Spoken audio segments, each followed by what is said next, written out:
नमस्कार, आप देख रहे हैं अब तक खबर.com और मैं हूं विनय भारद्वाज। और आज का विषय है हमारा हिंदी दिवस। आज आपको मालूम है हिंदी दिवस पालन हो रहा है, पूरे देश भर में मनाया जा रहा है और हमारे हिंदी दिवस पर ही कार्यक्रम आधारित है, राष्ट्रभाषा के लिए तरसता राष्ट्र। जी हाँ, हम बात कर रहे हैं अपने राष्ट्र की, भारत की और अपने इस भारतीय भाषा हिंदी की बात कर रहे हैं। वैसे तो हमारी इस भाषा को राष्ट्रीय भाषा की मर्यादा देने की बात उठती रही है, बार बार राष्ट्रभाषा के रूप में इसे मर्यादा देने की बात हमेशा उठती रही है, लेकिन हमें अभी तक राजभाषा का ओहदा प्राप्त है हिंदी को। और इसी पर हमारे साथ बातचीत करने के लिए तमाम हमारे साथ जो गेस्ट जुड़े हुए हमारे उपस्थित हैं, सबसे एक एक करके मैं परिचय कराता चलूं। सबसे पहले हम बात करते हैं वर्किंग जर्नलिस्ट ऑफ इंडिया और तमाम पूरे देश भर के पत्रकारों को जोड़ने वाले और देश के सबसे बड़े ट्रेड यूनियन के नेता, संगठन के नेता नरेंद्र भंडारी जी हमारे साथ हैं। नरेंद्र जी आपका स्वागत है। अभी फिलहाल और एक है हमारे साथ जुड़े हुए संपादक मुक्तांकुर रंजीत प्रसाद जी हैं हम लोग के साथ। रंजीत प्रसाद जी संयोजक हैं भारतीय रेलवे केंद्रीय सचिवालय हिंदी परिषद के नमस्कार। आपका स्वागत है। नमस्कार। और हमारे साथ एक और शख्सियत हैं हमारे इस बीच में उपस्थित हैं, साहित्यकार भी हैं, शायद पीछे महेंद्र जी हैं, महेंद्र प्रसाद जी हैं। हिंदी के प्रति लगातार सचेष्ट रहे, हिंदी भाषा के लिए लगातार प्रयासरत रहे हैं कि उनको एक मुकाम पर ले जाया जाए। पश्चिम बंगाल में कार्यरत हैं, हावड़ा स्टेशन पर मैनेजर के रूप में कार्यरत हैं, लेकिन हिंदी प्रकोष्ठ के साथ जुड़े हुए हैं। महेंद्र प्रताप जी हिंदी सचिवालय के साथ, हिंदी परिषद के साथ जुड़े हुए। आपका स्वागत है महेंद्र जी। अच्छा, हाँ, नहीं, थोड़ा सुधार करिए। महेंद्र प्रसाद नाम है और मुख्य टिकट निरीक्षक के पद पे हूँ मैं हावड़ा स्टेशन। जी, महेंद्र प्रसाद जी। तमाम लोग उपस्थित हैं। महेंद्र जी आपका सब लोग सुन पा रहे हैं।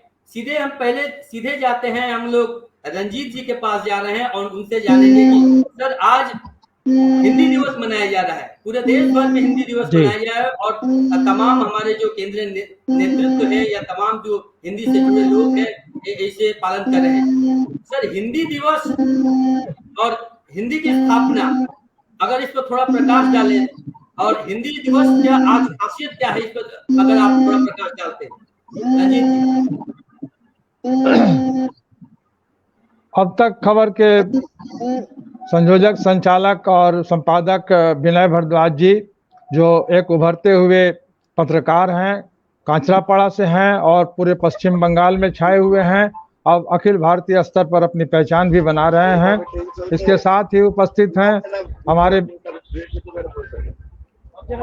हमारे साथ उपस्थित हैं नरेंद्र भंडारी जी, जो अखिल भारतीय स्तर पर पत्रकारों को संगठित करने का काम कर रहे हैं। और जी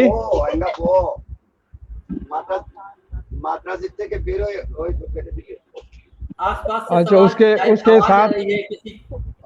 उसके साथ ही हमारे बीच उपस्थित हैं महेंद्र प्रसाद जी। मैं आप सभी को नमस्कार करते हुए और श्रोता वर्ग को अपना अभिवादन प्रस्तुत करते हुए मैं अपनी बात शुरू करता हूं।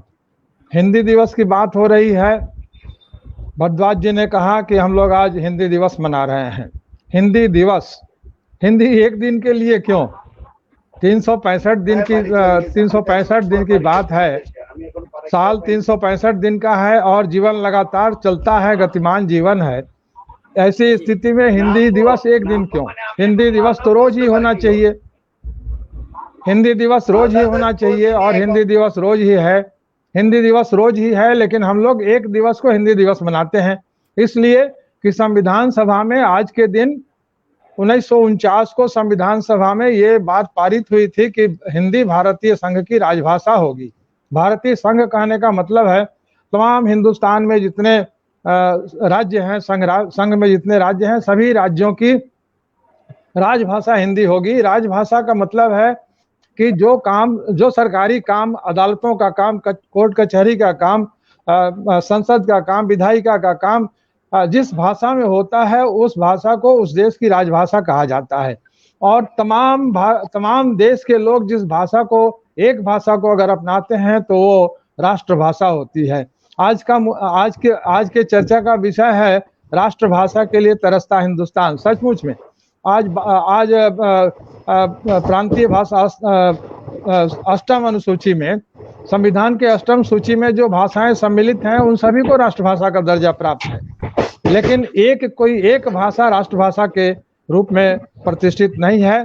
और एक भाषा प्रतिष्ठित नहीं होने की वजह से हिंदुस्तान का, भारतवर्ष का जो परिचय है, भारतवर्ष का जो एक मुखौटा है, वो उभर कर सामने सही ढंग से नहीं आता है भाषाई तौर पर। और भाषा के मामले में हम लोग बहुविधि विभक्त देखे जाते हैं। हाँ, ये सही बात है कि भारतवर्ष विभिन्नताओं का देश है, विभिन्न तरह की भौगोलिक परिस्थितियां हैं, विभिन्न तरह के आयाम हैं, विभिन्न तरह की सांस्कृतिक विरासत है, बावजूद इसके भारतवर्ष एक है। और भारतवर्ष की बहुत सारी भाषाएं प्रांतों में बोली जाती हैं। उन सारी भाषाओं को अगर हम ध्यान से देखें, गौर से देखें, तो कहीं ना कहीं उनके ध्वन्यात्मक मिलन की बात सामने आती है। बंगला, हम लोग पश्चिम बंगाल में रहते हैं, बंगला और हिंदी में तो लगभग 80% शब्दों का मेल है। उसी तरह कन्नड़ में किसी एक वाक्य को अगर सुने आप, तो अगर ध्यान से आप सुनते हैं और आप पढ़े लिखे आदमी हैं तो कुछ न कुछ थोड़ा सा उसको आप समझ लेंगे कि ये आदमी क्या कहना चाहता है। तो भारतवर्ष के भाषाओं में जो एक ध्वन्यात्मक एकता है, इसका वजह है कि ये सारी भाषाएं हमारे क्या नाम है, आर्य भाषा कुल से संबंधित हैं। और इसलिए इन सारी भाषाओं का उद्गम स्थल भी संस्कृत है। और देवनागरी से मिलती जुलती सारी सारी लिपियां हैं। बहुत सारी लिपियां तो देवनागरी के बहुत ही करीब हैं। बंगला देवनागरी के बहुत करीब है, मराठी देवनागरी के बहुत करीब है, गुजराती देवनागरी के बहुत करीब है। अब इधर चले जाइए उड़ीसा में, कन्नड़ या मलयालम, तो ये थोड़ी आर्टिस्टिक भाषाएं हैं, कलात्मक। उनके अक्षरों को देखिएगा तो लगेगा कोई कलाकारी की हुई है, लेकिन ध्यान से देखने पर उसमें दिखेगा कि कहीं ना कहीं ये जो लिपि हम लोग व्यवहार करते हैं हिंदी में, बंगला में, मराठी में, गुजराती में, जिन लिपियों की बहुत ज्यादा समानता है, उस तरह की कुछ अभिव्यक्ति वहां पर भी होती है। तो इस तरह से हम कह सकते हैं कि भाषा के मामले में भारतवर्ष एक जगह पर है। बिल्कुल। और इसीलिए रंजीत जी आपके पास आ रहे हैं। रंजीत जी आपके पास है। हमारे देश की भाषा की बात हो रही है, और मैं जस्ट थोड़ी सी बात बताऊं कि हमारे देश में जो आधिकारिक भाषा है, राजभाषा हमारी हिंदी है। आधिकारिक रूप से 22 भाषाओं को मान्यता दी गई है और तमाम 22 भाषाएं बोली जाती हैं। लेकिन और एक तथ्य है कि पूरे देश में, हमारे देश की जनसंख्या फिलहाल 139 करोड़ है, और 139 करोड़ में से लगभग 80 करोड़ जनता हिंदी में बात करती है। जी हाँ, जी बिल्कुल। ये आंकड़ा छोटा नहीं है, और ये मेरा अपना डाटा नहीं है। ये जो 2011 में जो आपका सर्वे किया गया था, जिसके जनगणना के अनुसार जो तथ्य उठ कर आया है, जो 18 में प्रकाशित किया गया, 26 जून 18 को प्रकाशित किया गया, उस तथ्य के आधार पर ये कहा गया है कि भारत में लगभग 80 करोड़ भारत की जनसंख्या है जो हिंदी में बात करती है। तो ये हिंदी और बाकी के दूसरी जो भाषाएं हैं, अंग्रेजी जो थोपी हुई भाषा है, हमारी विदेशी भाषा, जो जिसमें मूल रूप से जो वक्ता, जो जिनकी मातृभाषा अंग्रेजी है, मात्र 0.02% है। 0.02%। इतने ही लोग मात्र हिंदी में उनकी मातृभाषा, अंग्रेजी लैंग्वेज मिलकर इनकी जनसंख्या मतलब 10%, भारत की आबादी का 10%, 10% उनकी आबादी का लोग अंग्रेजी में बात करते हैं। तीसरी भाषा हमारी बंगाली है, बंगाल की है। लगभग 9%, 8.9 समथिंग है, 9% लोग बांग्ला में बात करते हैं, और उसके बाद तमाम भाषाएं आती हैं। तो इसी से ये प्रश्न उठता है कि जब 80 करोड़ की जनसंख्या हमारी बात करती है हिंदी भाषा में, राजभाषा का दर्जा दिया गया है। कहा गया था 15 वर्षों के लिए ये राजभाषा रहेगा, उसके बाद हिंदी को अपना लिया जाएगा। पंडित नेहरू भी ये बात कहे हुए थे, गांधी जी खुद ये बात कहे हुए। उसके बाद क्या परिस्थिति बन गई कि 15 साल लगातार 75 साल पार कर जाने के बाद भी हम तरसते रहे। भंडारी जी, ये शब्द, ये प्रश्न आपके पास हम रख रहे हैं, थोड़ा यदि इस पर प्रकाश डालते। बहुत बहुत शुभकामनाएं और आज आप बात करते हैं, मैं भी आपको बहुत बहुत धन्यवाद, बहुत बहुत शुभकामनाएं आज के दिन के वाला। क्योंकि हिंदी का जब भी नाम आता है तो हमारी आत्मा जो है, हमारे दिल में हिलोरे डोलने लगते हैं। हमें अपने लगता है कि हमारी वतन की मिट्टी की जो है खुशबू जो है इसमें से निकल रही है हिंदी की जब भी बात आती है। मैं एक दो फिगर्स में आपको जो अपडेट कराना चाहूंगा। मैं RNI जो रिस्टार न्यूज़पेपर ऑफ इंडिया है, वहां पर 80% न्यूज़पेपर्स जो है वो हिंदी में है। जो रजिस्टर्ड न्यूज़पेपर है वो हिंदी में है। वो इसका मतलब कि हिंदी को कुछ लोग जो चाहते हैं कि कम हो जाए, वो कम तो होने की स्थिति में नहीं है। जो RNI का जो डाटा मैं आपको दे रहा हूँ, मैं 80% जो है अखबार हिंदी में रजिस्टर्ड है वहां पर। बाकी अदर लैंग्वेजेस में है। लैंग्वेज चाहे कोई भी हो, तमिल हो, तेलुगु हो, बांग्ला हो, जो भी हो, है तो अपने देश की। लेकिन हिंदी जो है, जब हिंदी का नाम आता है तो लगता है कि भाई हमारे देश की जो अपनी ये भाषा है और जिसको कि हमें आगे बढ़ाना चाहिए। और भाषाएं कहीं कम नहीं है। वो राजकीय अपने अपने स्टेट की जो भाषाएं हैं, जैसे जो बांग्ला है आपकी स्टेट की भाषा है, तेलुगु वहाँ की स्टेट की भाषा है, आंध्रा की, तमिल की अलग भाषा है।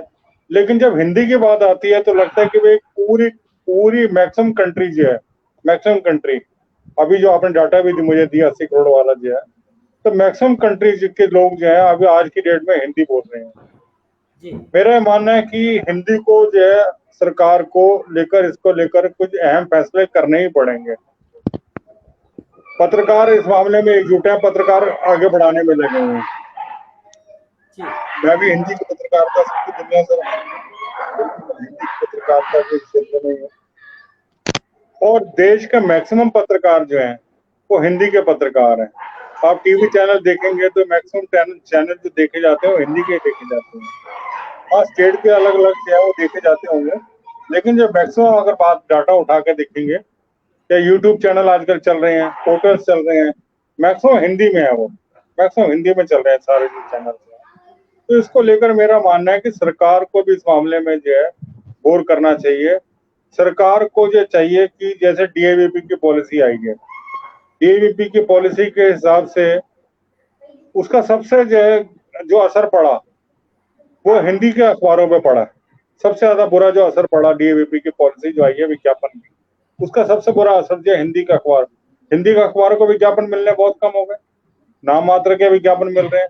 अगर विज्ञापन ही नहीं मिलेगा, सरकारी विज्ञापन नहीं मिलेगा, ना केंद्र की तरफ से ना राज्य सरकारों की तरफ से, तो कहाँ जाएंगे हिंदी के अखबार। तो मेरा अपना मानना है कि सरकार को जो है इस बारे में बड़ी गहराई से सोचना पड़ेगा कि हिंदी को बढ़ाना कैसे है। मैं एक बड़ी नई चीज आपको बताना चाहूंगा कि हिंदी को आगे बढ़ाने में जो हिंदी भाषी जो क्षेत्र हैं, चाहे वो दिल्ली ले लो या यूपी ले लो, उत्तराखंड ले लो, आसपास मध्य प्रदेश ले लो, हिंदी को आगे बढ़ाने में मुस्लिम पत्रकारों का बड़ा योगदान है। हिंदी को आगे बढ़ाने में देश के मुस्लिम पत्रकारों का अहम योगदान है। आपको अगर ये डाटा आपने देखना हो तरीके से तो आप इसको देख सकते हैं। जो मैक्सिमम जो देश का मुस्लिम पत्रकार है वो आज की वो उर्दू में अखबार नहीं निकालता। वो रेयरेस्ट है, रेयरेस्ट जो उर्दू में अखबार निकालते होंगे। तो सारे लोग हिंदी के अखबारों से जुड़े हैं, वो हिंदी का अखबार निकालते हैं। तो मेरा मानना है कि सरकार को जो है इस मामले में गहराई से सोचना चाहिए कि हिंदी को आगे कैसे बढ़ाना है। हिंदी को आगे बढ़ाने के लिए मेरा मानना है विनय जी कि सरकार को जो है ऐसी पॉलिसी लानी चाहिए, ऐसी विज्ञापन नीति लाना चाहिए कि हिंदी को कोई अखबारें हैं, सरकार इंग्लिश के लिए कुछ और अलग स्टेटों के जो अखबारें हैं उनको लेकर एक अलग नीति लाई हुई है, अलग पॉलिसी है सरकार की, उनको ज्यादा विज्ञापन मिलता है। हिंदी को क्यों नहीं? हिंदी ने क्या गलत किया? तो मेरा मानना है कि सरकार को इस बारे में जो सोचना पड़ेगा और अपनी विज्ञापन नीति जो केंद्र सरकार की जो विज्ञापन नीति है DAVP की, उसमें बदलाव लाना पड़ेगा। हिंदी के अखबारों को प्रमुखता देनी चाहिए, हिंदी के अखबारों को ज्यादा से ज्यादा विज्ञापन देना चाहिए। जी मेरा अपना ये मानना है आपसे। जी, हम भंडारी सर को सुन रहे हैं और तमाम तरह के वो हिंदी के अखबारों की क्या अवस्था है और पूरे देश में हिंदी के अखबारों की संख्या किस तरह से वृद्धि पाई हुई है और RNI के डाटे के अनुसार उन्होंने तथ्य रखा है। और मेरा एक और प्रश्न मैं आप दोनों के सामने रखना चाहता हूं कि ये तमाम तरह की हमारी जो सरकार फिलहाल है और सरकार के तरफ से भी हैं भंडारी साहब, सरकारी संस्था जो यूनियन है उससे भी जुड़े हुए हैं, तो हम लोग यही रखना चाहते हैं, जानना चाहते हैं, भंडारी साहब के सामने रखकर ये जानना चाहते हैं कि ऐसी तरह की कोई पत्रकारों के संघ के द्वारा कोई सरकार को ऐसी पॉलिसी पर बातचीत हो रही है कि नहीं, क्योंकि जब भी प्रधानमंत्री हमारे चाहे कोई भी रहे हों, लाल किले से जब भाषण देते हैं तो हिंदी में भाषण देते हैं और हिंदी की बड़े बड़े बात बोली जाती, बड़े तमाम तरह की बातें बोली जाती है, लेकिन जब इसे राष्ट्रभाषा की मर्यादा देने की बात आती है तो सारे लोग पिछड़ जाते हैं। तो ऐसा क्यों होता है कि हिंदी में वक्तव्य दिए रखे जा सकते हैं, बयान दिए जा सकते हैं, राष्ट्र को संबोधित किया जा सकता है, तो राष्ट्रभाषा के रूप में इसे मान्यता देने में दिक्कतें क्या आ सकती है, क्या आ रही हैं? भंडारी सर आप ही थोड़ा बताएं। विनय जी, हिंदी का अगर कोई विरोध करता है तो सिर्फ एक स्टेट है तमिलनाडु, और किसी स्टेट में हिंदी का विरोध नहीं है, किसी स्टेट में हिंदी का विरोध नहीं है। आप उठा के देख लीजिए, कहीं भी जो है आप हिंदी में बात करेंगे तो आपको कोई घृणा की नजर से नहीं देखा जाएगा, लेकिन उस स्टेट में जाएंगे अगर हिंदी में बात करेंगे तो आपको घृणा की नजर से देखा जाएगा। आप आंध्रा में चले जाइए, हिंदी बोल सकते हैं, कोई दिक्कत ही नहीं है। कर्नाटक में हिंदी बोल सकते हैं, केरला में हिंदी बोल सकते हैं। केरला में तो वहां पे लैंग्वेज उनकी जो एजुकेशन है उसमें भी है हिंदी, केरला में भी। लेकिन सिर्फ एक स्टेट में जो है इसका विरोध होता है, उसकी वजह से जो है केंद्र सरकार को लगता है कि इसका विरोध होगा, इसका कोई दूसरे जो है इशू दूसरे बनेंगे, पॉलिटिकल इशू बन जाएंगे। मेरा मानना है विनय जी की देश की जो सत्ता जो है वो हिंदी भाषी तय करते हैं। पूरी देश की सत्ता जो है, केंद्र सरकार की बात कर रहा हूं मैं, मोदी जी आए तो हिंदी भाषी राज्यों से आए हैं, हिंदी ने उनको आगे बढ़ाया, हिंदी भाषी राज्यों ने उनको जो है सत्ता तक के गलियारों तक पहुंचाया। तो मेरा मानना है कि केंद्र सरकार को इस मामले में गहराई से सोचना पड़ेगा कि हिंदी को कैसे आगे बढ़ाना है, और सरकार को बोल्ड स्टेप लेने ही पड़ेंगे। पॉलिटिकल इश्यूज बनते हैं तो बनने दीजिए, वो चलता रहेगा, लेकिन सरकार को बोल्ड स्टेप लेने ही पड़ेंगे। सरकार अगर दब के बैठेगी, जैसे 370 का मामला है, बोल्ड स्टेप लिया ना केंद्र सरकार ने, 370 खत्म किया, ऐसे हिंदी का मामला बोल्ड स्टेप लीजिए, क्यों उसको जो पीछे रखा हुआ है? उसको जो ठीक है, अगर एक राज्य में विरोध है तो देखा जाएगा उसमें मतलब मामले में भी, लेकिन केंद्र सरकार को इस मामले में गंभीर कदम उठाने पड़ेंगे, गंभीरता से सोचना पड़ेगा, अहम फैसले लेने पड़ेंगे। हिंदी को आप साइडलाइन करके नहीं रखा जा सकता। हिंदी को खत्म, कोई सोचे कि हिंदी को साइडलाइन कर देंगे, कि हिंदी को डाउन कर देंगे, वो संभव ही नहीं है। पूरा देश जो है, पूरे देश की सत्ता जो है इस समय चल रही है तो हिंदी भाषी राज्यों से। बिल्कुल हम सुन रहे हैं, भंडारी सर को सुन रहे हैं। नरेंद्र भंडारी जी हैं, वर्किंग जर्नलिस्ट ऑफ इंडिया के प्रतिनिधि के अध्यक्ष हैं और तमाम देश भर के पत्रकारों को एकजुट किए हुए हैं। हमारे साथ रंजीत जी बने हुए हैं, हिंदी सेल के हैं, हिंदी शाखा के हैं और अन्य हिंदी परिषद से जुड़े हुए, हिंदी सचिवालय हिंदी परिषद से जुड़े हुए हैं। रंजीत जी के सामने ये मैं प्रश्न रखूंगा, उससे पहले आपको बताता चलूं कि चूंकि भंडारी सर बता रहे थे कि एक जगह से सिर्फ विरोध आता है, पूरे भारत में एक ही जगह से विरोध आता है और वो है तमिल से। तो मैं बताऊं कि तमिल, जो हमारे देश में तमिल लोग जिस भाषा में जो बात करने वाले लोगों की संख्या है मात्र 6% है। 6% लोग मात्र तमिल में बात करते हैं, वो भी फर्स्ट लैंग्वेज, सेकेंड लैंग्वेज और थर्ड लैंग्वेज तीनों मिलाकर। और उसके साथ साथ थोड़ा विरोध आता है तेलुगु से, तो तेलुगु के लोगों की संख्या 7.8% है। यानी कि ये दो राष्ट्रों से ही सिर्फ हिंदी विरोधी भाव आते हैं, लेकिन बीजेपी की सरकार रही है और बीजेपी सरकार बोल्ड स्टेप उठाने के लिए मशहूर रही है।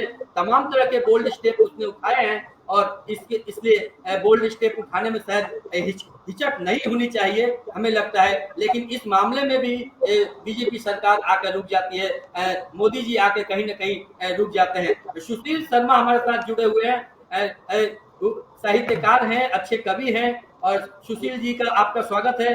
सीधे सीधे हम सुशील जी के पास जाएंगे, लेकिन रंजीत जी के पास बता रहे हैं, जुड़ रहे हैं। रंजीत जी से सीधे सीधे प्रश्न है। भंडारी सर ने आपने डाटा दिया है और रंजीत जी आप भी बता रहे हैं कि जुड़ने की जरूरत है, और तो केंद्र सरकार लगातार बोल्ड कदम उठाती रही है, तो इस क्षेत्र में आखिर क्या दिक्कतें आ सकती हैं या आ रही हैं? रंजीत जी।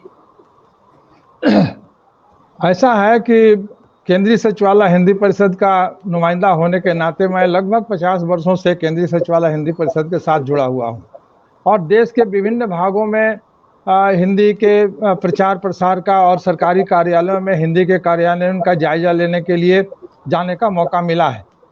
तो तमिलनाडु हो, केरला हो, असम हो, दिल्ली हो, कहीं भी हम लोग बहुत जगह गए हैं हिंदी के प्रचार प्रसार के मामले में, और हमने जो देखा है कि आम जनता के बीच में हिंदी का कोई विरोध नहीं है। वो तमिलनाडु हो या आंध्रा हो या कर्नाटक हो या कहीं भी हो, हिंदी का विरोध आम जनता के बीच में नहीं है। हिंदी का विरोध कुछ खास लोगों के बीच में है जिनकी राजनीतिक मंशा है।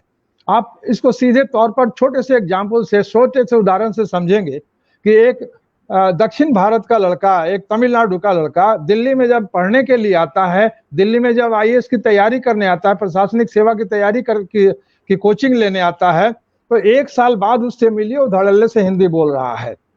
और हमारे राजनेता लोग जो तमिलनाडु का प्रतिनिधित्व करते हैं संसद में, 3-3, 4-4 सेशन माने 15 साल 20 साल तक प्रतिनिधित्व कर रहे हैं संसद में तमिलनाडु का, लेकिन वो जब पार्लियामेंट में बहस करेंगे तो वो तमिल में बोलना चाहेंगे या अंग्रेजी में बोलेंगे, हिंदी नहीं बोलेंगे। जबकि वो भी काम चलाऊ हिंदी में तो बोल ही सकते हैं। और सरकार ने ये बहुत पहले ये क्या नाम अनुमति दे दिया था भारत सरकार ने कि हिंदी में शब्दों के लिए अटकिए मत। अभी हम लोगों ने कुछ दिन पहले इस बात पर चर्चा की कि अब भाषाई प्रदूषण हो रहा है, हिंदी में अंग्रेजी के शब्द इतने ज्यादा अनुप्रवेश पा रहे हैं कि प्रदूषण हो रहा है, भाषा बिगड़ती जा रही है। इसको रोकने की आवश्यकता है। हाँ, अब इसको रोकने की आवश्यकता है। हाँ, हम लोगों ने इसको क्यों माना था, सरकार ने भी माना था और हम लोगों ने भी माना था, आम जनता ने भी माना था, इसलिए कि हिंदी बढ़े, और बढ़ी हिंदी, और बढ़ी इतनी कि आज अंतर्राष्ट्रीय जगत में आप जाइए तो अंतर्राष्ट्रीय क्षितिज पर हिंदी चमक रही है। अमेरिका के 28 विश्वविद्यालयों में हिंदी की पढ़ाई हो रही है। और क्या नाम है, ये प्रधानमंत्री नरेंद्र मोदी के आने के बाद से, और चाहे जिस मुद्दे पर जो भी जहां भी बहस की बात है वो अलग है, लेकिन हिंदी के मामले में नरेंद्र मोदी जहां भी गए हैं वहां हिंदी में भारतवर्ष का रिप्रेजेंट किए हैं, प्रतिनिधित्व किए। और पार्लियामेंट, ये लाल किले से हो या जहां भी हो, हिंदी में अपना भाषण देते हैं। इससे भी हिंदी की एक मर्यादा बढ़ी है। बावजूद इसके सरकारी संस्थानों में हर मंत्रालय में हिंदी सलाहकार समिति है, हर मंत्रालय में हिंदी कार्यान्वयन की, राजभाषा कार्यान्वयन की बैठक होती है।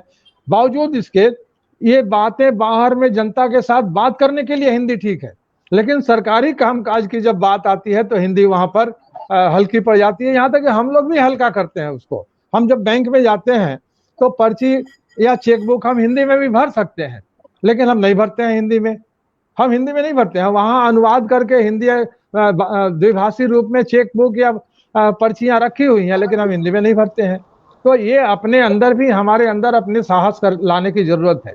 मैं अपनी बात बताऊं, मैं यहाँ केंद्रीय सचिवालय हिंदी परिषद का प्रतिनिधि था रेलवे में, तो मैं जितने दिनों तक कारखाने में काम किया, मैंने सीधे कह रखा था कि मेरा जो पास है यात्रा पास, वो हिंदी में ही होना चाहिए, मैं हिंदी में ही लूंगा, आप जहां से भी लिख के दो। क्योंकि हम लोग बैठक में तय करते हैं कि इतना प्रतिशत काम हिंदी में हो रहा है। और मैं ये गर्व के साथ कहता हूं कि मैंने अपना कारखाने में रहते हुए मैंने अपना पास हिंदी में लिया, अपना यात्रा भत्ता हिंदी में भरा, अपना आवेदन हिंदी में दिया। लेकिन एक आदमी के करने से तो होता नहीं है। जी, हम रंजीत जी को सुन रहे हैं, हमारे साथ जुड़े हुए सुशील जी।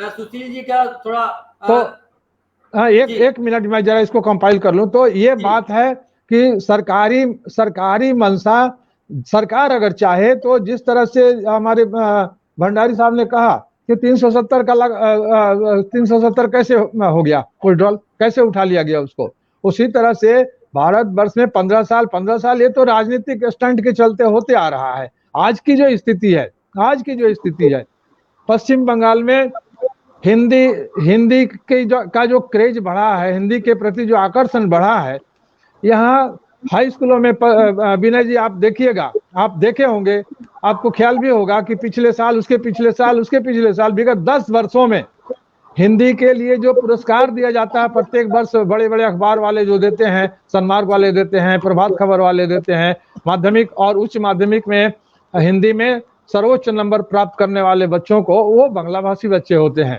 ज्यादातर बच्चे बांग्ला भाषी होते हैं, हिंदी भाषी नहीं होते हैं जो हिंदी में अव्वल नंबर ले रहे हैं, ये बांग्ला भाषी लोग हैं, बंगाल के लोग। तो इसी तरह से हिंदी के प्रति जो सारे हिंदुस्तान में क्रेज बढ़ा है, आज अगर एक शब्द में, एक लाइन में, एक रात को हिंदी को भारत की राजभाषा और राष्ट्रभाषा घोषित कर दी जाए तो किसी का कोई विरोध नहीं होगा। हाँ, छोटा मोटा विरोध राजनीतिक तौर तरीके पर तो होता ही रहता है और होगा ही, लेकिन हिंदी आज जहां पहुंच गई है वहां पर इसको अब रोकना संभव नहीं है। ये केवल मनसा से, मानसिकता के चलते रुका हुआ है और दूसरी कोई बात नहीं है। और वो भाषा के रंजीत जी से हम सुन रहे हैं, मानसिकता के चलते इस पर ये जो हिंदी को जो मुकम्मल मुकाम मिलना चाहिए था, जो राष्ट्रभाषा की पहचान मिलनी चाहिए, उसके लिए आज 73 साल से हम लोग तरस रहे हैं। और हिंदी जो लोग हिंदी बोल रहे हैं, जिनकी बोलचाल की भाषा है, देश के लगभग 80 करोड़ लोगों की बोलचाल की भाषा हिंदी है। और जो विरोध की भाषा उभरती रही है मात्र ये तमिल और तेलुगु से उभरती रही है, बहुत थोड़ी सी मात्रा, बहुत थोड़ी सी संख्या है। हालांकि एक मानसिकता की बात है। लोग कहते हैं कि ये कहा जाता है कि भारत में 2 तरह के भाषाओं का सम्मिलन है, एक उत्तर भारत की भाषा और एक दूसरी दक्षिण भारत की भाषा। तो संस्कृत से उत्तर भारत की भाषाओं का उत्थान हुआ है और उससे निकली हुई भाषाएं हैं, और तमिल से दक्षिण भारत की भाषाएं निकली हुई है। दोनों का जन्म काल एक ही समय माना जाता है, और इसीलिए लोग कहते हैं कि तमिल वाले कहते हैं कि संस्कृत से हम लोग पीछे नहीं है और अपनी मूल भाषा को सामने रखना चाहते हैं। ये उनके मान सम्मान और गौरव की बात है। और वही दक्षिण भारत के लोग ये जब डिमांड करते तो उत्तर भारत के लोग कहते हैं कि संस्कृत से निकली हुई भाषा है हिंदी, और चूंकि देश के सबसे ज्यादा संख्यक लोग, लगभग 80 करोड़ लोग हिंदी में बात करते हैं, तो हिंदी को एक मुकम्मल मुकाम मिलना चाहिए। भंडारी सर है हमारे साथ है, और ये सुशील जी बीच बीच में आ रहे हैं और चले जा रहे हैं। सुशील जी आप फ्रेम में बने रहिए, इधर उधर न करें तो अच्छा हो, कार्यक्रम संचालन ठीक से किया जा सकता है। सुशील जी इसके ही पास आते हैं। आप बताइए सुशील जी, ये उत्तर भारत की लड़ाई और दक्षिण भारत की भाषाओं के साथ लड़ाई, ये थोड़े से लोगों की लड़ाई के चलते हिंदी को मुकम्मल जो मुकाम मिलना चाहिए, जो पिछले 15 साल के बदले 75 साल पहुंचे, 60 वर्षों से हिंदी अपने मुकाम के लिए तरस रही है, ऐसा क्यों हो रहा है सुशील जी? दरअसल ये बहुत ही विडंबना की बात है कि आज़ादी के 75वां वर्ष हमने मनाया कुछ दिन पहले, और 73वें वर्ष आज का जो है कि हिंदी दिवस के रूप में मना रहे हैं। बड़ी दुख की बात इसलिए मैं कह रहा हूँ, ये मेरे अंतर्मन की बात है कि एक देश अपनी भाषा के लिए जूझ रहा है। ऐसा कहीं भी किसी भी देश में नहीं है कि एक भाषा के लिए जूझे। और रही बात जहां तक जनता की, सबसे बड़ी बात है हमारे देश में विभिन्न भाषाएं, बोलियां एवं विभिन्न संस्कृति का देश है। तो इसको एकता में पिरोने का जो दायित्व हमारे प्रतिनिधि गण का है, यह देश के संचालन जिनके हाथ में है, वो शुरुआती दौर से लेकर अब तक अगर इसमें ठोस प्रयास किए होते, या इसको अगर एक वोट बैंक के तौर पर ना लेकर या प्रांतीयवाद में विभाजित ना करके एक राष्ट्रीय स्तर पर अगर इस विचार को रखा जाता, तो मैं समझता हूं कि हिंदी भाषा के लिए जो स्थान प्राप्त होना चाहिए था वो हो जाता। आज राजभाषा के रूप में हिंदी है, बेशक ये हमारे लिए संतोषजनक तो नहीं है, लेकिन जहाँ कुछ नहीं वहाँ कुछ है। तो ये जो 1937 में जो हिंदी भाषा लेकर जो मद्रास में जो आंदोलन हुआ था, भाषा लेकर विशेष करके हिंदी पर, तो ये उसके पहले मैं थोड़ा जानना चाहता हूँ कि ये जो राष्ट्रीय आंदोलन में हिंदी भाषा का जो महत्व रहा है, उस महत्व को हम कहीं ना कहीं आजादी के साथ भी हिंदी को भी हम नीचे लाने की कोशिश कर रहे हैं, या तो हिंदी को जूझने पे मजबूर कर रहे हैं। देखिए, जब देश का आंदोलन जब शुरू किया गया था, उस वक्त गांधी के आने के पहले भी आंदोलन जारी था, लेकिन एक भाषा में एक राष्ट्रीय स्तर पर किसी के पास वो विचार नहीं था। प्रांतीय स्तर पर, भाषा के तर्ज पर या जातीयता के तर्ज पर लड़ी जा रही थी। जब गांधी ने यहाँ पर आए साउथ अफ्रीका के बाद, तो उन्होंने देखा कि हिंदी माने कौन सी भाषा में लोगों के साथ वार्तालाप की जाए या अपनी बात पहुंचाई जाए। उन्होंने देखा कि एकमात्र अधिकांश क्षेत्रों में बोली जाने वाली भाषा जो है हिंदी है, जिसे लोगों तक अपनी बात कही जा सकती है और लोगों को जोड़ी जा सकती है। और इसी तर्ज पर उन्होंने पहली सम्मेलन में उन्होंने कहा कि हिंदी को जो है कि हिंदी में ही मैं अपनी बात रखूंगा, और ज्यादा से ज्यादा प्रतिनिधियों को उन्होंने उस मंच से संबोधित किया कि ताकि लोग हिंदी में बात रख सके, जनता तक अपनी बात पहुंचाई जा सके। क्योंकि पहले की जो आंदोलन हुआ करती थी वो विशेष करके अंग्रेजी में हुआ करती थी, और जो जनता तक नहीं पहुंच पाती थी, प्रतिनिधिगण अपने में बात रख लेते थे और जनता तक पहुंचाते पहुंचाते बात और बहुत दूर तक चली जाती थी। इस बात को सरलता से गांधी जी ने इसको पकड़ा और उसने हिंदी को जो है कि आंदोलन में उन्होंने हिंदी का प्रयोग किया। और उसी तर्ज पे सारे प्रांतों में, या कहिए कि उत्तर भारत की बात करें या दक्षिण भारत की बात करें, उन्होंने दक्षिण भारत के लिए भी उन्होंने प्रतिनिधि अपने तरफ से, साउथ अफ्रीका में भी उन्होंने प्रतिनिधि हिंदी में सिर्फ अपनी बात को रखने के लिए, क्योंकि हिंदी के शब्द जो है बहुत ही प्रांतीय शब्दों के धीरे धीरे, हिंदी कोई विशेष ही नहीं, हर भाषाओं के तुलना में हिंदी सभी भाषाओं को लेकर बनी है। देखिए, उसमें सारे देश के जितने भी बोलियां हैं, भाषाएं हैं, उन सारी भाषाओं के शब्द आपको हिंदी में मिलेंगे। अर्थात आप जब बात करते हैं हिंदी में, तो किसी भी प्रांत में करिए, आपके कुछ शब्दों को समझ लेता है कि ये हिंदी में बोल रहे हैं, ये बोल रहे हैं। तो इसलिए ये सरलता से आप लोगों को अपने मन की बात पहुंचा सकते हैं। गांधी जी ने इसको समझा था, इसीलिए गांधी जी आंदोलन को विराट रूप देने में या राष्ट्रीय आंदोलन के रूप में खड़ा करने में सफल भी हुए थे। तो ये एक मुद्दा क्यों हिंदी आज इस तड़प रही है, इसलिए कि हिंदी को जो जगह चाहिए वो हिंदी उस जगह तक नहीं पहुंच पाई है। बिल्कुल बिल्कुल सुशील जी बता रहे हैं, आखिर क्यों अपनी हिंदी अपने ही देश में बहुसंख्यक लोगों की बोली जाने वाली भाषा, जो तमाम लगभग 80 करोड़ लोगों की बोली जाने वाली भाषा, क्यों अपने ही देश में तरस रही है अपने मुकम्मल मुकाम के लिए, राष्ट्रीय भाषा के रूप में परिचय पाने के लिए। भंडारी सर हमारे साथ है और उनके पास हम सीधे चलते हैं और उनसे कुछ जानने की कोशिश करते हैं। सरकार, भंडारी सर, सरकार कड़े कड़े फैसले ले रही है, तमाम तरह के बोल्ड फैसले ले रही है, लगातार सरकार इसके लिए मशहूर है। तो आपको क्या लगता है कि सरकार को अब कड़ा फैसला लेना चाहिए और तुरंत लेने की जरूरत है? भंडारी सर। विनय जी, मेरा ये मानना है कि मोदी सरकार जब से आई है, हिंदी का वर्चस्व बढ़ा है। मोदी जी के जितने भी भाषण हैं, 98% कह लो या 95% कह लो, उनके ज्यादातर भाषण जो है वो हिंदी में दिए गए हैं। एक अच्छी चीज है, अच्छी शुरुआत है कि देश का प्रधानमंत्री जो है हिंदी में अपनी बात रख रहा है और राष्ट्र को जो है हिंदी में संबोधित कर रहा है। तो उसका जो है, पर सरकार को जो है, अगर पीएम बोल रहा है तो सरकार को भी उस बारे में अहम फैसले लेने ही पड़ेंगे। मैं फिर कहूंगा कि हिंदी को आगे बढ़ाना है तो हिंदी को आगे बोलचाल की भाषा से तो बढ़ेगी हिंदी जो है, लेकिन उसका एक बहुत बड़ा माध्यम जो है समाचार पत्र है। हमारे जो हिंदी के समाचार पत्र हैं, एक बहुत बड़ा माध्यम है हिंदी को आगे बढ़ाने का। न्यूज चैनल है, न्यूज पोर्टल्स जो है जो हिंदी के जो है, सरकार को जो है इनको जो है ज्यादा से ज्यादा जो है इनके लिए क्या कर सकती है, वो सरकार को कदम उठाने चाहिए। अब हिंदी के अखबारों को आगे बढ़ाने के लिए सरकार को कदम उठाने चाहिए। लोकल लैंग्वेजेस के लिए जो अखबार निकलती है उनको ज्यादा विज्ञापन दिए जाते हैं। 2 साल पहले जो हिंदी अखबार निकलता था, उसमें 10 से 12 लोग थे, 10 से 12 अखबार निकलते थे। 2 साल बाद जो है 1 से 2 अखबार निकलते हैं। 2 साल बाद जो है 1 से 2 अखबार निकलते हैं। ABP की तरफ से। लेकिन जो हिंदी के अखबार निकालते हैं उनको तो विज्ञापन वो तो बेचारे तरसते रहते हैं कि उनको सरकार की तरफ से कोई विज्ञापन मिल जाए। विज्ञापन कब मिलता है? 15 अगस्त या 26 जनवरी को। इसके अलावा तो केंद्र सरकार की तरफ से कोई विज्ञापन ही नहीं है आज की डेट में जाइए।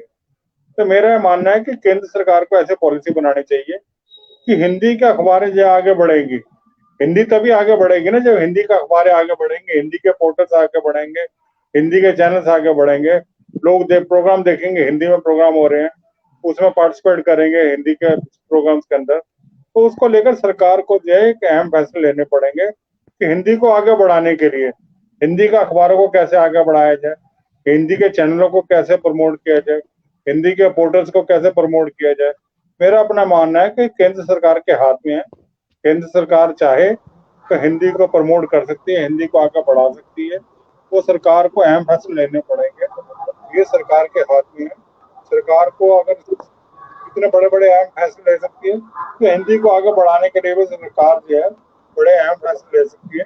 तो सरकार को इस बारे में जरूरी कदम उठाना। जी, हम सुन रहे हैं भंडारी जी को सुन रहे हैं, नरेंद्र भंडारी जी को सुन रहे हैं कि सरकार को अब कड़े फैसले लेने होंगे और हिंदी को महत्व देना होगा। लेकिन एक प्रश्न ये भी उठता है कि जो क्षेत्रीय भाषाएं हैं आखिर उनके ऊपर ये, जैसे बंगाल है, बंगाल की भाषा है, लगभग 10% लोग बंगला भाषा में बात करते हैं। तो ये जो बंगाल के लोग हैं या जो भी बाहर के लोग हैं, इनके ऊपर ये थोपने वाली बात उठ जा रही है।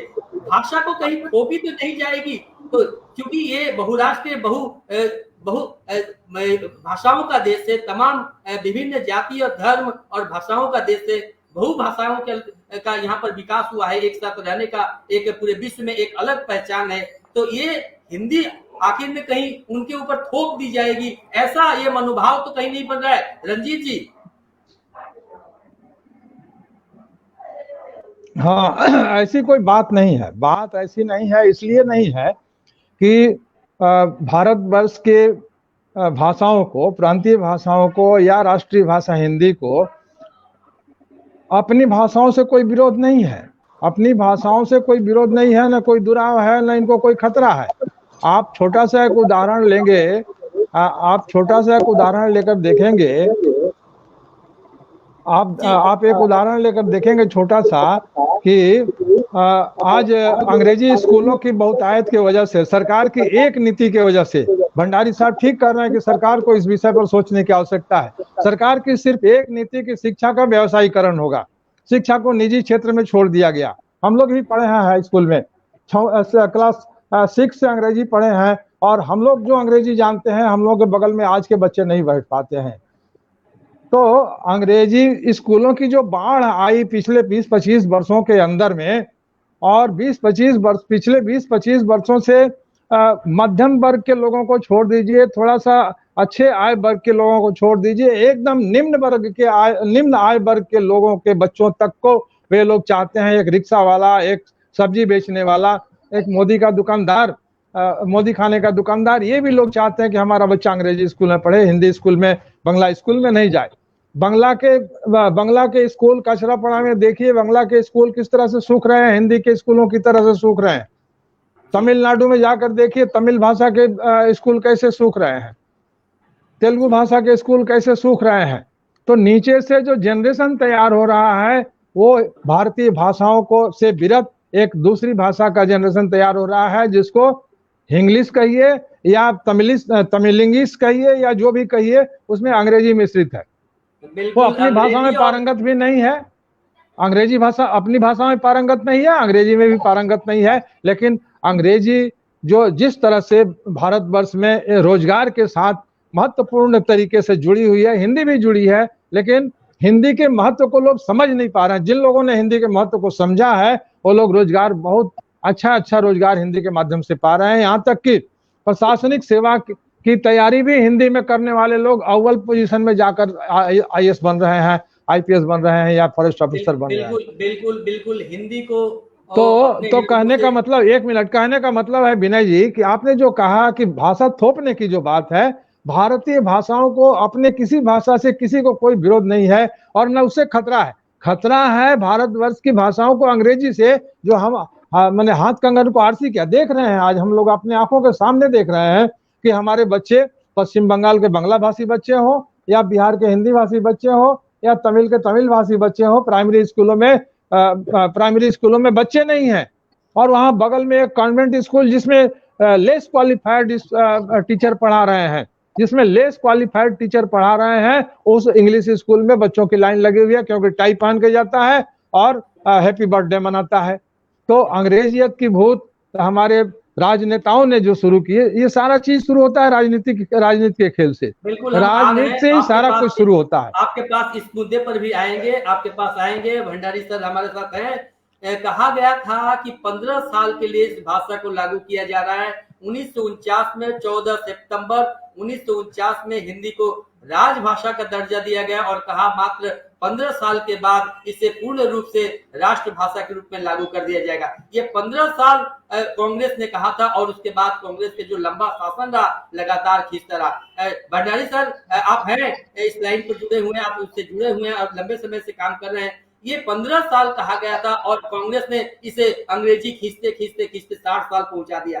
तो क्या लगता है कि कांग्रेस ने इस हिंदी को उठने नहीं दिया, अंग्रेजी के बोझ तले दबा कर रख दिया? क्या कहेंगे? रंजीत जी ने बहुत एक अच्छी बात कही अभी कि हिंदी को खतरा है तो अंग्रेजी से है।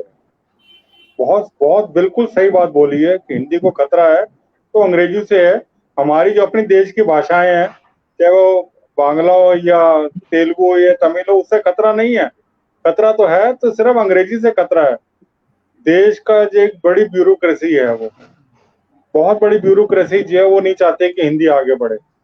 हम लोग जाते भी हैं, मंत्रालयों में जाते भी हैं, वहां भी हम लोग देखते हैं कि सारी जो अपनी जो ड्राफ्टिंग हो रही है सारी अंग्रेजी में हो रही है। जो गजट नोटिफिकेशन आ रहे हैं ज्यादातर जो पहले अंग्रेजी में आते हैं पर उनका ट्रांसलेट हिंदी में होता है। तो मेरा अपना मानना है कि सरकार को इस बारे में फैसला लेना पड़ेगा। अंग्रेजी ठीक है, एक प्रोफेशनल टूल है, चलना चाहिए, कोई दिक्कत नहीं है उसमें। इंटरनेशनल अगर आपने आगे जाना है तो उसमें कोई दिक्कत नहीं है। लेकिन हिंदी को दबाकर जो है अंग्रेजी को खड़ा करना, मैं उसकी फेवर में नहीं हूँ। आज की बेसिकली हमारे जो अपने जो परिवार है, हम अपने परिवार में भी देखते हैं कि भाई जो अंग्रेजी पढ़ा लिखा जो बच्चा जो है उसकी ज्यादा वैल्यू है, समाज में उसकी ज्यादा वैल्यू है, परिवार में उसकी ज्यादा वैल्यू दिखती है। मैं परिवार की बात कर रहा हूँ, मैं जो है देश की बात तो उसी के आगे निकलेगी। परिवार में भी जो है कोई बच्चा जो है अगर अंग्रेजी में बात करता है तो परिवार में, पूरे परिवार में उसको अलग नजर से देखा जाता है। इंटेलिजेंट है ये तो, बहुत इंटेलिजेंट बच्चा है, तो बहुत समझदार बच्चा है तो। और जो बच्चा हिंदी में बात कर रहा है यार ये तो निकट्टू है, ये क्या है, ये क्या है, ये हिंदी में बोल रहा है ये। तो ये हम लोगों को जो है ना, ये मानसिकता से निकलना पड़ेगा।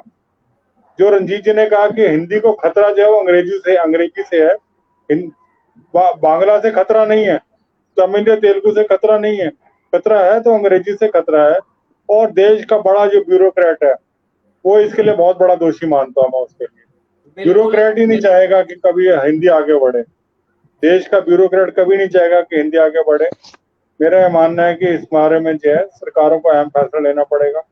जो कम से कम लोअर कोर्ट्स और हाई कोर्ट्स में तो हिंदी शुरू हो सकती है। जो हिंदी भाषी राज्य हैं या हिंदी भाषी राज्य हैं वहां तो हो ही सकती है ना, ये वाली चाहे हिंदी में लैंग्वेज आ जाए, हिंदी में सारा काम काज हो। हाई कोर्ट में तो सुन रहे हैं, कहा गया था 15 साल और अब सबसे बड़ी बात है कि हिंदी में काम काज की भाषा कही गई थी, राजभाषा कही गई, यानी कि राज्य भर में, देश भर में जो भी सरकारी काम काज होंगे हिंदी में करने की बात है। अभी अदालतों में हिंदी तो लोग काम काज की बात करते ही नहीं है। सरकारी जब दफ्तर है हिंदी को अवॉइड कर रहे हैं, नजरअंदाज कर रहे हैं। कुछ जगह पर ये फॉर्मेलिटी यानी कि केवल मात्र दिखावे के लिए हिंदी को कुछ लोग इसको लागू कर रहे हैं, लेकिन सरकारी तौर पर जिसे राजभाषा का दर्जा दिया गया है वहां भी हिंदी का व्यवहार नहीं हो पा रहा है। और ये सबसे बड़ी सोचने वाली बात है और सबसे बड़ी शर्म की बात है। सुशील जी हमारे साथ है। सुशील जी, सरकारी दफ्तरों में हिंदी का कामकाज कितना चल रहा है, कैसा चल रहा है, आपके नजर में क्या देख पा रहे हैं? एक मिनट विनय जी, एक मिनट में बोलना चाहूँ। सुशील जी जरा सा एक मिनट हमें बोल लेने दीजिए। बोलिए। एक मिनट। अभी भंडारी साहब ने जो बात कही कि ईमानदार मानसिकता के अभाव में हिंदी 15 साल के जगह 75 साल तक आके हमारे सर पर बैठी हुई है अंग्रेजी। इसका वजह आप देखिए कि बैठक जो होती है, मीटिंग जिसको कहा जाता है अंग्रेजी में और हिंदी में बैठक में जब होती है तो बैठक में बातें सब हिंदी में होंगी, बांग्ला में होंगी, तमिल में होंगी, चाहे अब भारतवर्ष की जिस भाषा में होनी है हो जाएगी।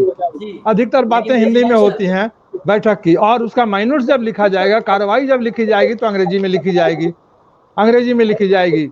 और आप देखिए राजभाषा कार्यान्वयन का हिंदी के महत्वपूर्ण कार्यान्वयन का दायित्व है गृह मंत्रालय को। आज के पहले जब चिदम्बरम जब गृह मंत्री थे तो आज ही के दिन 14 सितंबर को अंग्रेजी में भाषण दिया करते थे हिंदी दिवस के कार्यक्रम में। और वही सोनिया गांधी जब जनता से बात करनी होती है तो हिंदी को अंग्रेजी हरफों में लिखवा के कागज लेके हिंदी में भाषण देती हैं। चिदम्बरम नहीं कर सकते थे ये काम हिंदी की बैठक में कि वो भी अंग्रेजी हरफ में हिंदी का भाषण लिखवाते और लेके वहां पर पढ़ते हिंदी में, लेकिन नहीं, ये हिंदी का मामला है भाई, यहाँ अंग्रेजी में भी बोल लेंगे तो काम चल जाएगा। लेकिन जहां जनता के साथ बात करनी है सोनिया गांधी जी को, वहां उनके वो कौन पांडे थे, सुधाकर पांडे जी थे, उनको हिंदी सिखाने के लिए एक समय में, और उन्होंने उनको बताया था कि हिंदी की बातों को अंग्रेजी हरफ में लिखिए और मंच से आप उसको पढ़ दीजिए, हो जाएगा। तो वही होता रहा। तो ये बात भंडारी जी ने जो कहा कि ईमानदार मानसिकता की कमी की वजह से अंग्रेजी हमारे सर पर बैठी हुई है और हिंदी दासी बन के घूम रही है। और अंदर में बहुत ज्यादा कुछ विरोध नहीं है, थोड़ा सा अगर ईमानदार मानसिकता हो तो हिंदी को लागू करने में आज कोई परेशानी नहीं है। बिल्कुल, आप आगे बढ़िए। बिल्कुल। सुशील जी हैं, सुशील जी अभी इस पर आप बताएं। सरकारी दफ्तरों में कामकाज की भाषा हिंदी कही गई थी, राजभाषा का भी दर्जा क्या सही मिल पाया है क्या? जी बहुत हद तक कहा जा सकता है कि इस पे कुछ काम हुए हैं, हो भी रहे हैं, मगर संतोषजनक कहा जा सकता है, लेकिन बहुत काम अभी भी बाकी है, करने हैं अभी भी। मैं अभी अदालतों में बड़े दफ्तरों में, सरकारी भवनों में सरकार के कामकाज हिंदी में हो रहे हैं। संतोषजनक, मैं इतना ही कह सकता हूँ कि संतोषजनक है, लेकिन परिपूर्ण नहीं है, और परिपूर्ण अभी तक उस तरह का कोई ठोस हमने नहीं देखा है। हम आज भी जब जाते हैं दफ्तरों में, अपने दफ्तर की बात करता हूँ, हम अपने रेलवे की बात करता हूँ कि जाता हूँ तो हमारे कुछ जो अधीक्षक हैं, कोई क्लर्क है, उनसे जब बात होती है कि एप्लीकेशन को, मैंने दरखास्त को हिंदी में देने की, तो कहते हैं कि दादा अपने আপনি কারো থেকে লিখিয়ে নিন, তাও ঠিক আছে, আপনি এটা ইংরেজিতেই করুন। হ্যাঁ, আমরা तो किसी और से लिखवा लें। और माने अब कहने का मतलब है, अब क्या कहा जाए, अभी सरकारी दफ्तरों का ये हाल है, उसमें काम करने वाले अधिकतर हिंदी भाषी भी है, हिंदी भाषी भी है, लेकिन बांग्ला में कहिए लिखने, तब भी वही बात कहेंगे कि अंग्रेजी में लिखवाइए, बांग्ला में मत लिखवाइए।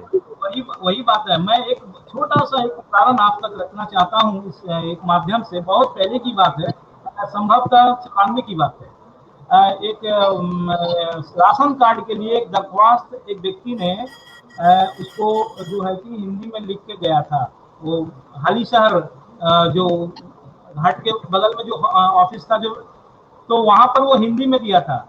उसे वो संभवतः वो रेलवे कर्मचारी था, वो नया यहाँ पे आया हुआ था, तो उसे बनवाना था राशन कार्ड। तो गया था, तो उसे जो है कि उस एप्लीकेशन को ऐसे बकायदा फेंक दिया गया था। 94 की बात बता रहा हूँ, और फेंक दिया गया था। तो वो व्यक्ति बहुत झल्लाया था, और अंततः उसे लोगों ने समझाया कि क्यों मैंने इस तरह के ये कर रहे हो, तुम एक काम करो, वहां 2 रुपया दे दो, वो एक अंग्रेजी में वो लिख देता है और तुम्हारा राशन कार्ड बन जाएगा, क्या तुम झमेले में पड़े हुए। और उस व्यक्ति ने उसे ये सुशील जी के बात से आ रहा हूँ भंडारी जी के पास। ये भंडारी जी के पास सुशील जी के बात से ही आ रहा हूँ। लोग थोपते हैं, अंग्रेजी में काम करने के लिए थोपते हैं कि अंग्रेजी में करवा के लाने से काम होगा। और सबसे बड़ी बात है कि सरकारी बोलचाल की भाषा तो बात दें, सरकारी दफ्तरों की भाषा हिंदी कही गई है, राजभाषा कही है कि सरकारी दफ्तरों में हिंदी में कार्य, वो भी नहीं हो पा रहा है। भंडारी जी, आप पूरे देश में घूमे हुए हैं, बाहर में भी जाते रहते हैं, आप सबसे बड़ी देश के तमाम राज्यों का दौरा किए हुए हैं, सरकारी दफ्तरों में क्या राजभाषा का महत्व मिला हिंदी को? ऐसा है विनय जी की रंजीत जी ने अभी जैसा बताया कि मीटिंग्स जितनी भी होती हैं वो सब हिंदी में होती है। मीटिंग जितनी भी होती है सब हिंदी में होती है। आज की डेट में भी जो है मैक्सिमम मीटिंग जो हो रही है किसी भी मंत्रालय में ले लो, सब वो हिंदी में हो रही है। लेकिन जब मिनट्स लिखे जाते हैं तो इंग्लिश में लिखे जाते हैं। फैक्ट है ये, जो रंजीत जी ने जो है एक बहुत ही गहराई वाली बात जो है पकड़ के हम लोगों के सामने रखी है। ये फैक्ट है ये दोस्तों। मेरा मानना है विनय जी की मिनट्स जो है, अगर मीटिंग में जो है मीटिंग हिंदी में हुई है तो मिनट्स भी हिंदी में लिखे जा सकते हैं, थोड़े लिखे जा सकते हैं। क्या उसके लिए कोई अलग अलग प्रशिक्षण की जरूरत नहीं है? जो इसमें ऐसा कुछ नहीं है कि मिनट्स जो है इंग्लिश में लिखे जाएंगे। आप चाहें तो उसको हिंदी में लिखा जा सकता है और लिखना चाहिए भी। एक शुरुआत होनी चाहिए पूरी कंट्री के अंदर। सेंट्रल गवर्नमेंट लेवल की बात कर रहा हूँ मैं इस समय। स्टेटों में तो है, ये यूपी में है, अदर जो हिंदी भाषी जो और राज्य है उसमें है ही। वहाँ पे सारा जो है बोलचाल और जो लेखन का जो कार्य है, सरकारी ऑर्डर है, नोटिफिकेशन है, वो सब हिंदी में आ रहे हैं। लेकिन आज की डेट में जो है केंद्र सरकार का जितना भी ऑर्डर आ रहा है वो सारे इंग्लिश में आ रहे हैं। जो उनके फैसले आ रहे हैं सारे इंग्लिश में आते हैं। नोटिफिकेशन जो भी आते हैं सारे इंग्लिश में आते हैं, हिंदी में नहीं आ रहे हैं। अभी आई.एंड.बी मिनिस्ट्री का जो है कल ही एक नोटिफिकेशन आया है डिजिटल मीडिया को लेकर, तो सारे इंग्लिश में है। वो 3 ऑर्डर है, तीनों इंग्लिश में आए हैं। हिंदी में क्यों नहीं है? अभी गजट नोटिफिकेशन है उसका अभी भी हिंदी में इंग्लिश में है वो। तो मेरा मानना है कि सरकार को जो है इस बारे में रंजीत जी से जैसे अभी कह रहे थे कि केंद्र सरकार को जो है एक शुरुआत केंद्र सरकार को करनी पड़ेगी। केंद्र सरकार के अपने मंत्रालय हैं, हर विभाग के अपने मंत्रालय हैं, तो क्यों नहीं मंत्रालयों में जो हिंदी को बढ़ावा दिया जाता? जब राजभाषा विभाग है वहां पे तो क्यों नहीं बढ़ावा दिया जाता वहां पर जो है? मेरा अपना मानना है कि केंद्र सरकार को जो इस बारे में जो है नोटिफिकेशन निकालना चाहिए कि हिंदी को कैसे बढ़ावा देना है, हिंदी में कैसे मिनट्स लिखे जाए। अगर प्रशिक्षण की जरूरत है तो प्रशिक्षण दिया जाए उनको जो अधिकारी है। लेकिन ऐसा मुझे नहीं लगता कि प्रशिक्षण की जरूरत है। सरकार चाहे तो अधिकारी लिख सकते हैं, जो प्रारूप है, जो नोटिफिकेशन है, सब हिंदी में आ सकते हैं।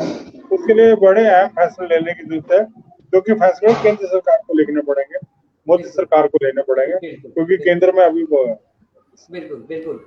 बिल्कुल आप देख रहे हैं अब तक खबर.com और हम बात कर रहे हैं हिंदी दिवस पर। और हिंदी दिवस पर अपने ही राष्ट्र में राष्ट्रभाषा के लिए तरसता राष्ट्र और अपने राष्ट्र की बात कर रहे हैं। और हमारे तमाम जो वक्ता रहे हैं उन सभी ने अपने अपने विचार रखे और जो विचार उठकर आया है कि सिर्फ मानसिकता के बदलाव की जरूरत है, कड़े कदम उठाने की जरूरत है और हिंदी अपनी जगह मुकाम बिल्कुल पहुंच जाएगा अगर इस पर कड़े कदम उठाए जाएं। और थोड़ी देर के लिए महेंद्र जी जुड़े हुए हैं, महेंद्र जी से चलते चलते सुनते हैं, काफी लंबे समय से लिंक से फेल्योर होते रहे, जुड़ नहीं पा रहे हैं। महेंद्र जी चलते चलते आपका वक्तव्य हिंदी नहीं आगे बढ़ पाने के लिए सबसे मूल कारण जो समझ आ रहा है बस हाँ।